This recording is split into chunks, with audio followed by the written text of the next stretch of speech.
Hello everybody. So, welcome. This is the very first, the world premiere of Unified Love Transmission. It's a weekly broadcast on various topics relating to unified love.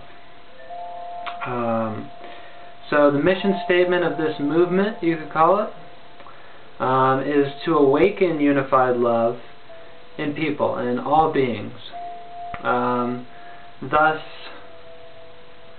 awakening unified love in our society, in our earth community, for a better world, because that's where it starts, is with our consciousness. Our current paradigm of separateness is leading to all the destruction, all the not treating Mother Nature right, and just not living sustainably. So living in a unified love consciousness is going to move us ahead and take us to a sustainable, healthy way of being on Mother Earth. So today I'm just going to talk a little bit about unified love. Unified love being our source of everything. So what does that mean? We'll talk about unified, unity first. And so unity, what is unity? There's different ways to describe it. A lot of religions call it God. They have names for it. Science is recently, we're discovering in quantum physics a unified field. And it's pointing to the same thing, that everything's connected, and ultimately it comes from the same thing, like the Big Bang. Everything emerged, that theory says that everything emerged in the Big Bang from one thing. All mystical traditions, any metaphysical, spiritual traditions, teachings, they all have that in common, that it's all one thing. The many is one.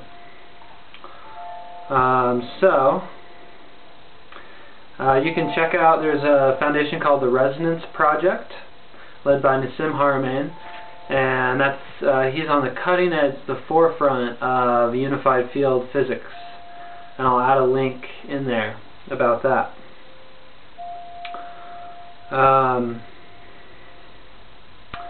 Yeah, so there's this notion of separateness, like I said, and that's, on the relative level, that's true. Like we do seem separate. It's illusion. Like it's just this thing that we've allowed ourselves to believe. But ultimately, the truth is, it's just one. There's one thing, and it's emerging. It's creating the many. So just realizing that oneness, and practicing different techniques to tap into that, yoga, meditation, praying, scientific inquiry, whatever, to get us to that realization of oneness. There's also, that's one aspect. So that's the unity. And so there's also this other aspect of love. And it's like two sides of the same coin.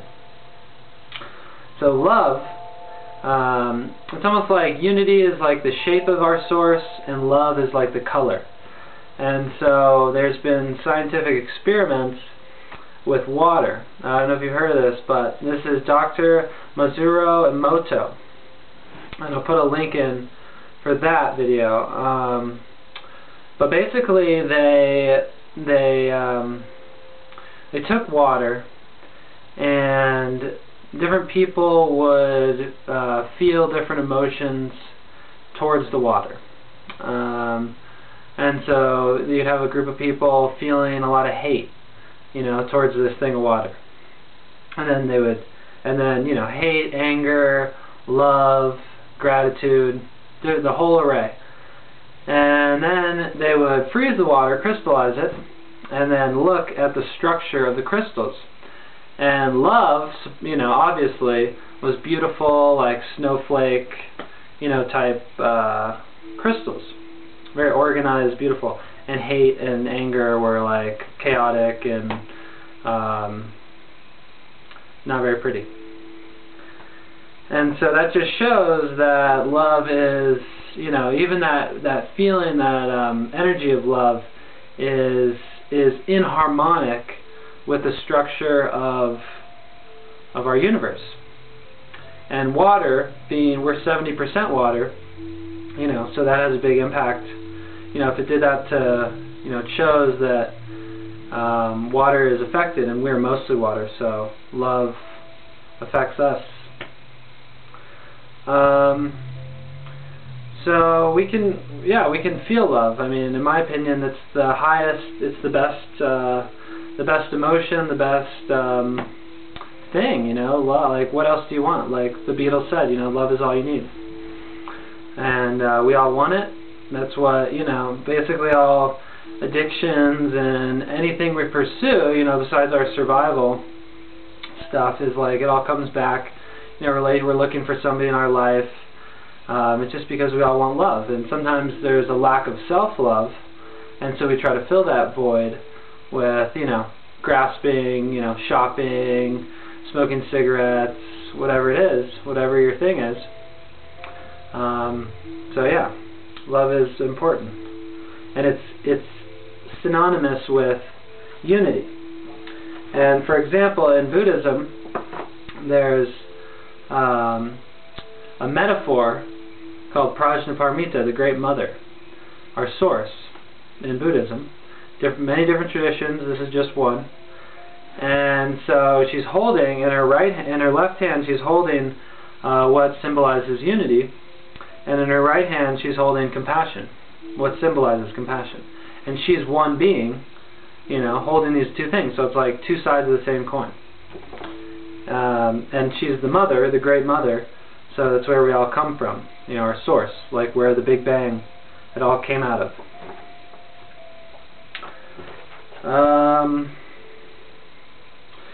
And so, yeah, separateness causes all the negative kind of things that we don't necessarily want to pursue, like anger, greed, hatred. You know, it's because we think we're here, you know, like me and then the other, right? And then that causes destruction and violence and all that. Flip side, oneness, you know, it creates love and harmony and a general happiness.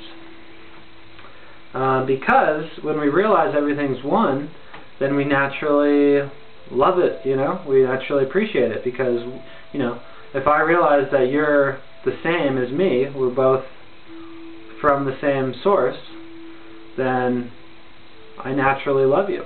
You know, there's no anger there. It's like an anxiety that happens with separateness, you know, because we feel like, oh, you know, I'm separate and alone, and like there's this unsettling thing. But when we realize that we're one, that brings a sense of like peace and, you know, calmness, because we can just relax because we're at peace, we're at one. So what else can I tell you? Love, if you look at all the religions, you know, you're going to find that you're going to find unified love as the common thread. You know, that's what.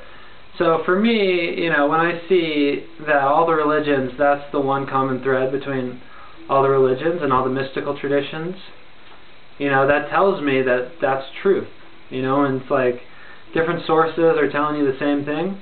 You know, even science with the unity, then that's, for me, that's truth. So the heart is referred to as the seat of the soul, or our center in a lot of traditions. It generates, our heart generates the largest electromagnetic field. They can actually measure electromagnetic field, and the Institute of Heart Math, which I'll put a link on. And yeah, and that's, you know, love can be found in the heart, of course.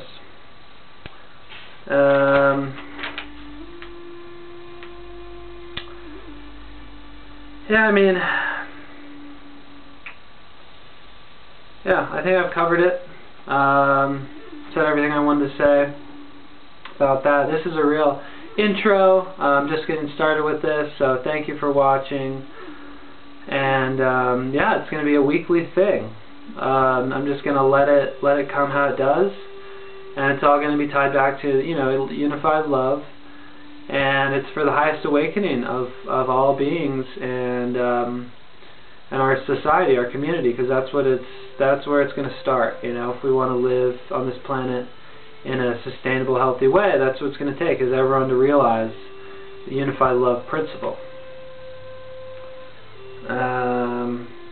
And so I'm just going to leave you today with a quote from the Dalai Lama. Love and compassion are necessities, not luxuries. Without them, humanity cannot survive. So, lots of unified love to everybody. May we all awaken to our true nature. And thank you.